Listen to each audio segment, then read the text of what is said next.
Bonjour à toutes et à tous, bienvenue à nouveau en Vendée pour cet été en Pays de la Loire. Je suis tout au nord du département, entre les communes de Legé, Saint-Étienne-du-Bois, les Lucs-sur-Boulogne. Le lieu s'appelle le hameau de la Tulévrière. Ici on est un peu comme isolé, entouré de vieilles pierres, de maisons datant du siècle dernier, voire du siècle d'encore avant.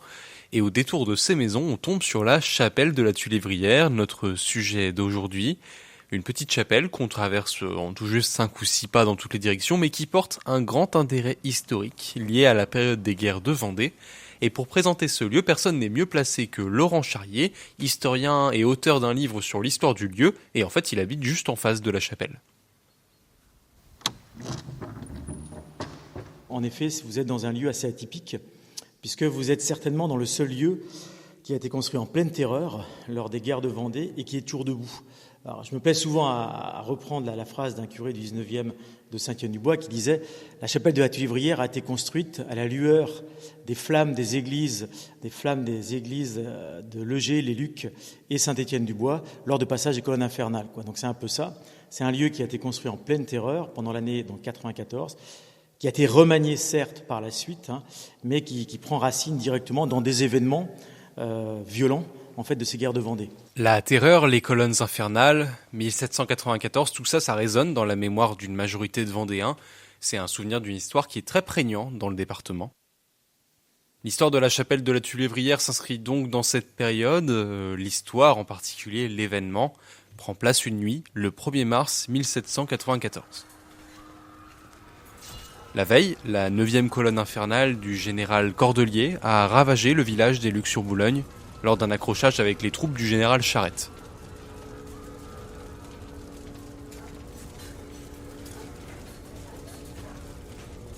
Entre 500 et 600 habitants ont été tués et le village a été incendié.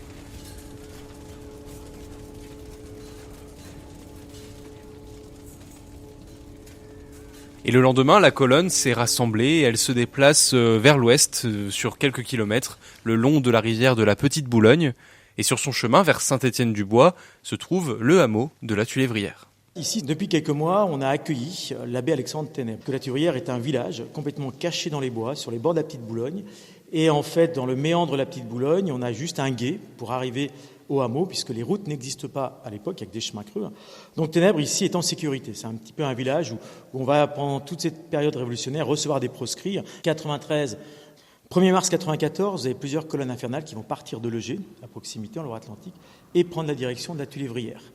Et donc là, il y a un vent de panique qui anime les habitants, puisqu'imaginez, on est vraiment tout près, on voit les villages qui s'enflamment les uns après les autres. Les habitants prennent peur et Ténèbres va réunir, célèbre la messe au pied du calvaire du village, parce qu'à l'endroit où nous sommes aujourd'hui, à l'époque, il y avait un calvaire, et il les persuade en fait de rester ici en leur expliquant qu'ils seront sauvés, puisque le village est caché dans les bois et que bien sûr, Dieu leur donnera la vie sauve.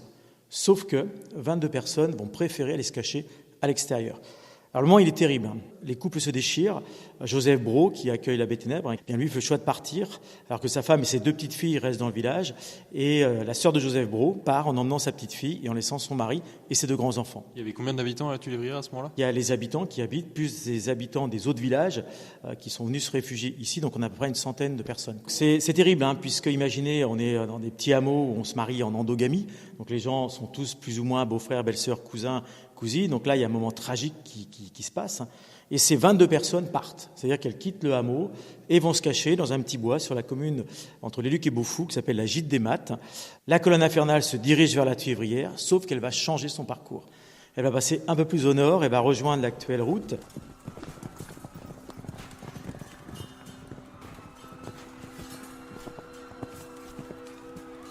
Elle va brûler le village de la Boulogne, qui se trouve à 1 kilomètre de la Tulévrière. Elle passe de l'autre côté et elle va brûler entièrement, tuer les habitants aussi, du village de la Picaudière.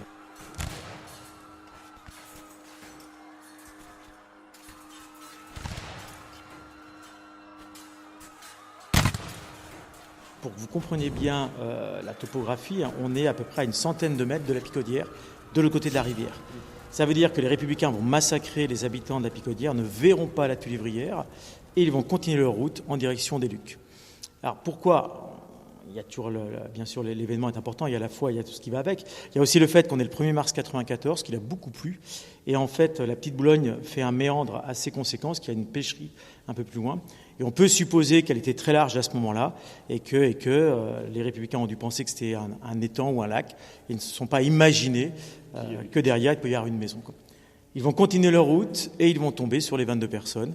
Ces 22 personnes ont eu le malheur de faire du feu. On est le 1er mars, il fait froid.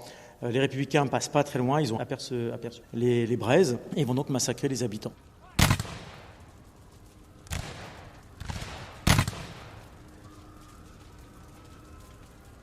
Deux jours plus tard, Ténèbres va envoyer 2 jeunes garçons voir ce qui s'est passé et ils vont retrouver les 22 cadavres. Les corps seront enterrés sur place. Alors maintenant, que faire des vivants ? Puisque c'est là que c'est intéressant. Ténèbres va jouer le rôle de psy, il va jouer le rôle de guide, de leader. Et il va persuader les habitants de construire une petite chapelle. C'est-à-dire que pendant à peine un an, de mars à décembre, tous les jours, après leur journée de travail, les habitants vont venir construire le rectangle, pierre après pierre, à la sueur de leur travail, et elle sera terminée au mois de décembre 1994. Ténèbres célébrera la messe de minuit en décembre 1994, et il attendra le 28 décembre, le jour de la Saint-Innocent, et il va bénir sa petite chapelle, et il va la dédier aux martyrs vendéens. Cette chapelle originelle, construite en souvenir de l'événement qu'on vient de raconter et qui tient du tragique, véritablement, n'existe plus aujourd'hui. Le bâtiment actuel est un peu plus récent, de la fin du 19e siècle, mais il garde un lien fort avec l'histoire de sa construction. Cette chapelle sera agrandie une première fois en 1836 par l'abbé Geffard, qui va lui donner l'allure un petit peu qu'on a aujourd'hui. Et fin 19e, 1892, l'abbé Boutin va complètement réaménager le style. Donc on est vraiment dans un style néo-roman. Le roman, c'est le début du christianisme. Donc à la Tuvrière, c'est pareil. On a reconstruit quelque chose en pleine terreur. Donc c'est une renaissance religieuse. Donc il a voulu un style néo-roman avec un hôtel néo-roman. Et tout le reste, bien sûr, reprend tous les canons du roman avec les fenêtres, le carrelage qui est un peu particulier, parce qu'on a une hermine de Bretagne. Alors la grande spécificité de la Tulévrière, c'est les vitraux. Alors pourquoi les vitraux ? Puisque c'est la toute première fois en fait, qu'un maître verrier va utiliser la thématique des guerres de Vendée dans des vitraux. Vous avez le vitrail sur la gauche, l'abbé Ténèbres qui célèbre la messe devant les chefs vendéens. On reconnaît Charette avec sa perruque, le capitaine Savin qui était le capitaine de Saint-Étienne-du-Bois à côté. Et sur la droite, dans le chœur, vous avez l'abbé Ténèbres qui célèbre la messe devant les paysans qui s'apprêtent certainement à partir au combat, Et dans le fond, on a un vitrail de Lourdes qui est caché par l'actuel hôtel. Et vous aviez ce vitrail de Lourdes, puisque 1875 sont les premiers pèlerinages à Lourdes. Donc ça veut dire que quand les habitants qui ne savaient pas lire et écrire des environs poussaient la porte de la chapelle, la première chose qu'ils voyaient, c'était le vitrail de Lourdes. Donc c'était un petit clin d'œil, c'était de la pédagogie, du catéchisme. Lourdes, la Tulévrière, la même chose. C'était miraculeux, les gens étaient sauvés. Donc c'est pour ça qu'on avait mis ce vitrail de Lourdes. Également dans la chapelle des vitraux plus récents de 1892, il raconte la fondation du lieu avec une représentation de la messe de l'abbé Ténèbres où il a encouragé les habitants à rester cachés à la Tulévrière. L'autre vitrail représente les paysans en train de construire l'édifice religieux. Il y a également une plaque commémorative des habitants du hameau morts lors du massacre raconté plus tôt. Jacques Barré, Marie Orceau, Anne Brault, Françoise Tulièvre, des noms qui traversent les années jusqu'aux yeux des visiteurs pour faire vivre une mémoire. La chapelle de la Tulévrière est en fait un des monuments les plus anciens dédiés à la mémoire de la guerre de Vendée. Et il attire de nombreux visiteurs depuis les années 90. Alors c'est intéressant puisque pendant très longtemps, avant qu'on s'intéresse vraiment à cette histoire des guerres de Vendée, on ne peut pas oublier qu'il faudra attendre quasiment le bicentenaire de la Révolution française en 1989 pour qu'on commence à s'y intéresser avec ce bicentenaire de la contre-révolution qui aura lieu en Vendée après en 93. Eh bien on a beaucoup de touristes, en fait, on a les gens qui sont passionnés d'histoire, dans un premier temps, qui connaissent le lieu. On a ensuite les gens qui cherchent à se promener, puisqu'on est sur un sentier pédestre et vélo, une boucle qui fait 18 km entre l'Historial, en passant par la chapelle du Petit-Luc, la Tulévrière et retour à l'Historial. Donc c'est vraiment une balade très agréable dans les bois, avec pas mal de vieilles pierres. Donc c'est un lieu que les gens aiment beaucoup. Donc on a ces gens qui viennent aussi pour ce côté-là un peu nature. Et on a les gens qui sont en quête de spiritualité. Ça veut dire que même des gens qui n'ont pas forcément une foi chrétienne, mais le lieu est tellement atypique et tellement chargé d'histoire. J'ai eu il y a quelque temps là, un monsieur qui se disait druide, donc peu importe les croyances, mais lui il trouvait que c'était un lieu tellement fort, il disait au niveau énergétique et au niveau histoire, qu'il y a passé tout un bout de temps. Donc c'est vrai que c'est le lieu en lui-même parle à des non-croyants, à des croyants. Mais une petite chapelle comme celle-ci qu'on peut visiter gratuitement au détour d'une balade, perdue dans son coin de campagne, on se pose rapidement la question de son avenir, surtout quand on habite juste à côté comme Laurent Charrier. Alors c'est la question, je pense, qu'il faut toujours se poser pour tous nos lieux, en fait, religieux isolés. On voit bien qu'aujourd'hui, nos églises, la plupart du temps, sont fermées. Je trouve ça très regrettable, pour des raisons dites de sécurité. Alors nous, on a fait un choix, puisque jusqu'en 1975, la chapelle appartenait aux habitants de la Tulévrière, parce qu'elle n'a pas été inventoriée en 1905. L'envoyé de la République avait tellement eu peur, il paraît qu'il y avait 200 personnes qui l'attendaient avec des fourches et des faux, qu'il avait dit, c'est pas la peine d'inventorier, elle appartient pas à la fabrique, donc pas de souci. Donc jusqu'en 75, le bâtiment était aux habitants de la Tulévrière, il a toujours été entretenu par les habitants. Et en 75, on a refait le cadastre, puisque le cadastre était celui de Napoléon en 1835, donc il a fallu refaire le cadastre.